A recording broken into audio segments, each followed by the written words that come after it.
explaining the football war. In the 1960s, both El Salvador and Honduras were both under military dictatorships.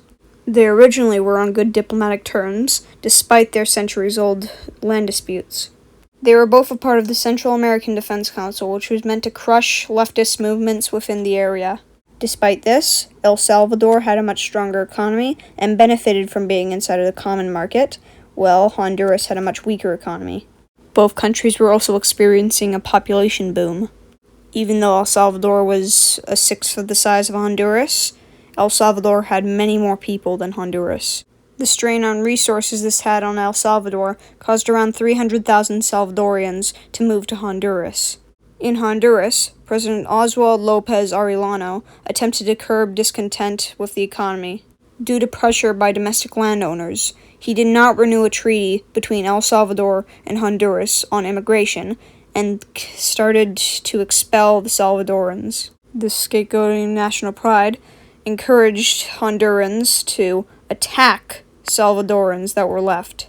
Fidel Sanchez Hernandez, the president of El Salvador, would then show the public pictures of the Honduran brutality. While all this was going on, the World Cup qualifications had started, and El Salvador and Honduras had finished top of their groups. Because of this, they were set to face each other during the semi-finals.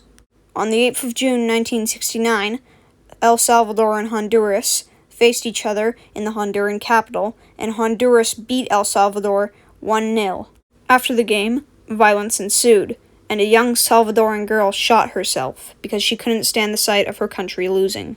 This girl was treated as a national hero, and her funeral would be broadcasted on Salvadoran TV. This cycle of violence was certainly not over, however, especially when the Hondurans came for the following game in El Salvador. Honduran fans were killed. The Honduran team traveled in an armored truck. Their hotel was pelted with eggs, and a dirty rag was flown instead of the Honduran flag. El Salvador's team won 3-0, meaning that the two teams would have to face off again in Mexico City.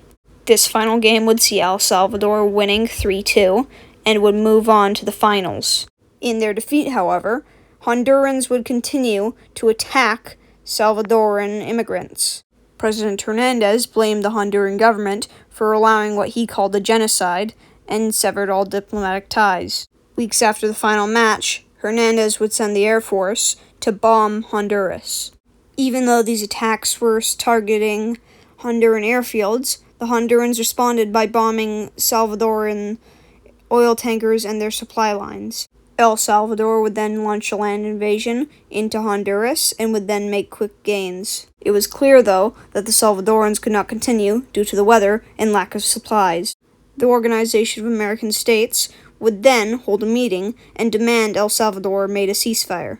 They originally demanded reparations from Honduras, but would eventually give in to pressure and hold a ceasefire.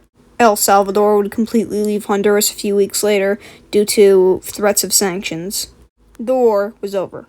Just if you're wondering, El Salvador would win its match against Haiti and then go on to lose the rest of their matches. In conclusion, the football war resulted in the deaths of a few thousand people and was started due to the discrimination between the two nations. Thank you for watching this video about the football war.